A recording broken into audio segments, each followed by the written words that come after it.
Des images impensables il y a seulement une semaine, le siège du PND, le parti du président égyptien Hosni Moubarak, ravagé par les flammes. Des flammes de colère du peuple égyptien.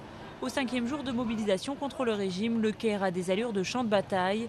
Les manifestants, toujours plus nombreux, ont renforcé leur pression sur le pouvoir hégémonique de Moubarak, en place depuis presque 30 ans. On n'a plus besoin de cet homme. Les 80 millions d'habitants de ce pays n'en peuvent plus. Ils disent non, ça suffit. Aujourd'hui, on se sent libre. On a la liberté de parler, de protester et de dire que nous sommes encore des êtres humains.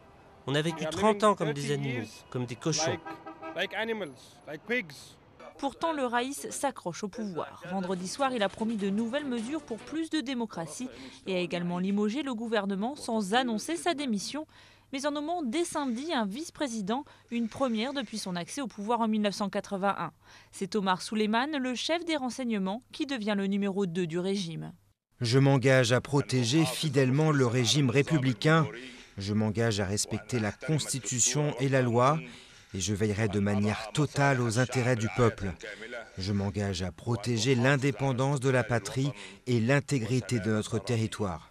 Un nouveau Premier ministre a également été nommé. Il s'agit de l'actuel ministre de l'Aviation, un homme apprécié par les élites et l'opposition. Pressé par la rue, Hosni Moubarak l'est aussi par la communauté internationale. Paris, Berlin et Londres, dans un communiqué commun, ont appelé à la tenue d'élections libres et justes le plus rapidement possible. Quant à Barack Obama, après avoir téléphoné au président égyptien, il a une nouvelle fois appelé à plus de retenue. La rue égyptienne, elle, ne semble pas faiblir. Bravant le couvre-feu imposé dès 16h, des milliers de personnes ont convergé samedi soir vers le centre du Caire, près des symboles du pouvoir comme ici, la maison de la radio et télévision d'État.